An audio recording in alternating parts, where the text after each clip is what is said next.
I welcome you today to our second episode of the Candid Money Talk for this year. The topic for today is triggered by a discussion I had with my client recently. We'll speak about impulse buying.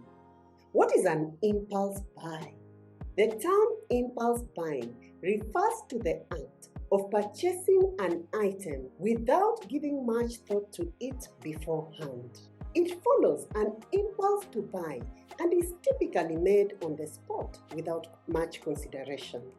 If it's not planned for in your budget ahead of time, then it's an impulse buy. It can be as small as grabbing a candy bar at the checkout line that wasn't on your grocery list, or as big as walking into a car dealership just to browse and driving out with a brand new Mercedes-Benz. Almost all of us have fallen for the temporary excitement of impulse buying.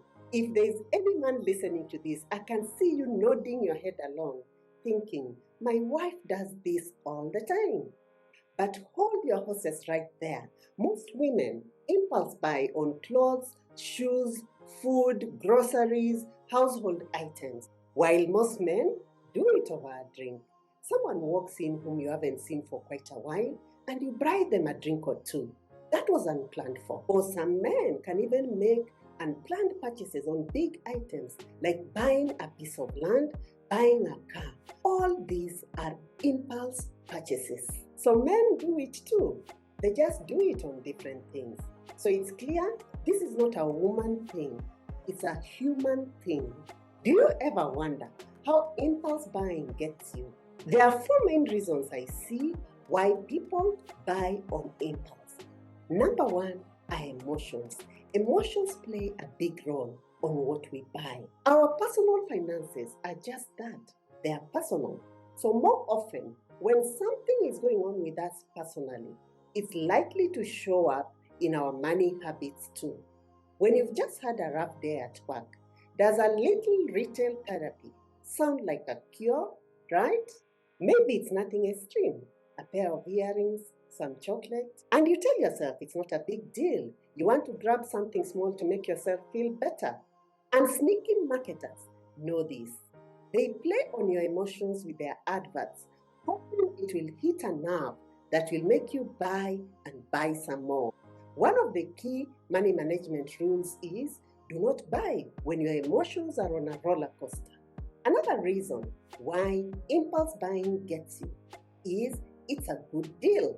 I totally get this one because I love good sales. I mean, who wants to buy full price when you can get the same quality at half price? But the thing is this, not all sales are good deals. Some of them are marketing tactics. So before you pull the trigger on the purchase, pay attention on what this good deal is all about. And the third reason why impulse buying gets you is the pure love for shopping. I love shopping. Shopping really makes you feel good in the moment.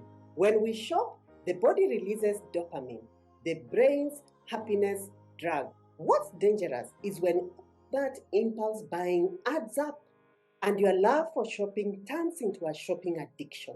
Your body starts relying on that dopamine hit, so you continue to feed it with more and more spending, which is a big danger to your finances. The last and most important thing, which I've observed in my work as a certified money coach that leads people to impulse buying, are money patterns, which stem from personal history and life experiences. So we either reflect our environment, what we saw or heard, rebel it and do the opposite. It could be that you are never taught how to handle money well, or you are exposed to wastage and misuse of money in your environment. Contrary to this, it could be that your parents were so frugal and you feel you are denied the things you needed the most. So you react to this by shopping on impulse when you feel like it to reward yourself for what you believe you are denied.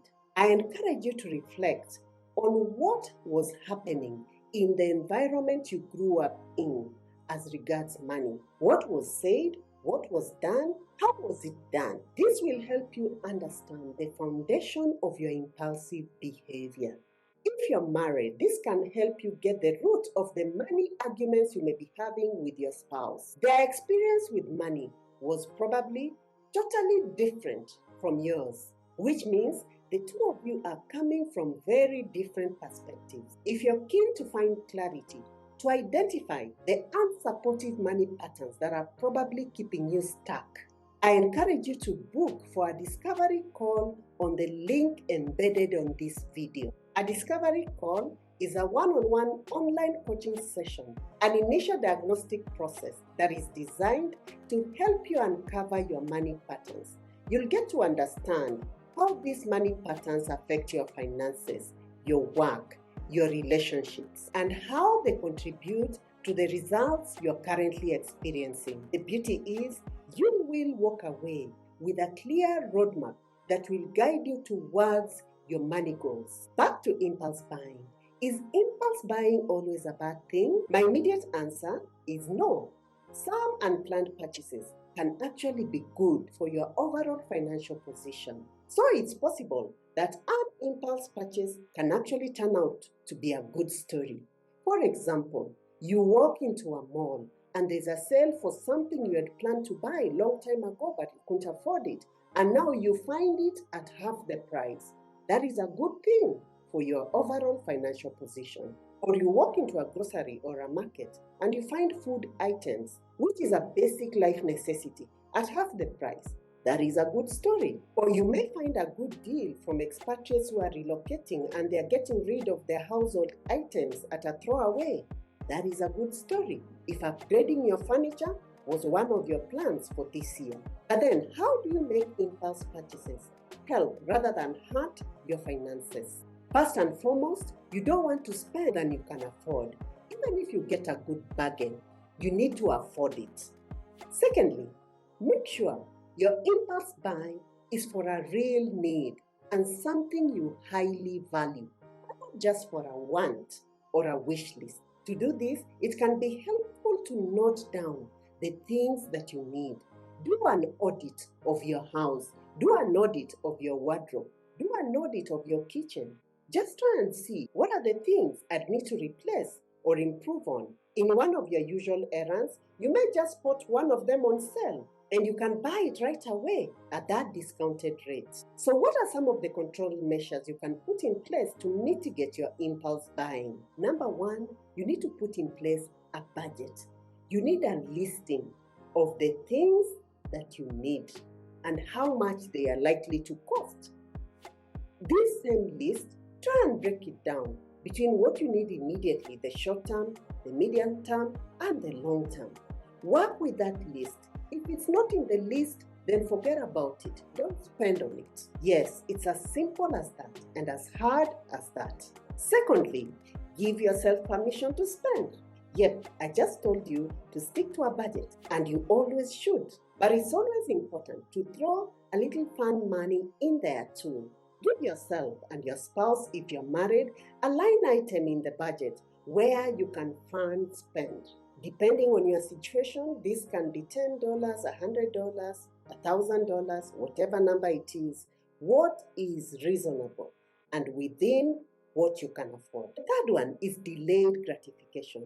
Wait a day or two before you make a purchase. Did you know that a big part of impulse purchases are made when we are lying on our couch, on our smartphones? It's so easy to see something we like and we click and click some more and purchase it. One way to help you here is to give yourself a day or two to calm down, think through it when an impulse buy gets you jazzed. Once you have a cool head and a fresh perspective, ask yourself whether this thing is something you will actually use and if you can afford it. And the fourth thing is mindful shopping. Shop with a plan in mind. And this ties in very closely with my first point on budgeting. You need to know what exactly do you need before you even go to the shopping mall. My fifth point is take only the cash you need. You can even go a step further and leave your debit cards at home so you don't tempt yourself to even buy more with plastic.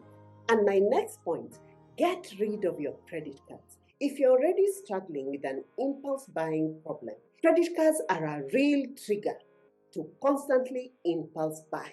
It can even get you into shopping addiction. If you put those impulse buys on the credit card and don't pay off the balance, you end up even paying more for the item you're buying because of credit card interest. Credit cards makes it so easy to turn today's purchase into tomorrow's problem because you don't see the cash leaving your wallet or your bank account. My advice to you, with an impulse buying problem, credit cards are not for you. And lastly, keep your goals in mind. Giving in to impulse buying won't make you achieve your financial goals, whether it's getting out of debt, paying off your mortgage, investing for your future, preparing for your retirement.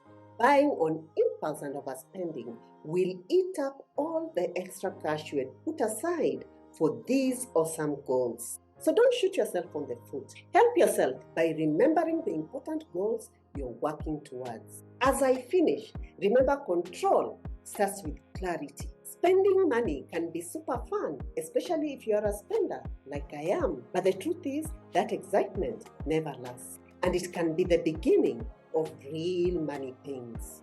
I want you to get the clarity that you need to get unstuck with your finances, and I know you can do it. So remember to hit the link embedded on this video and book for your discovery call.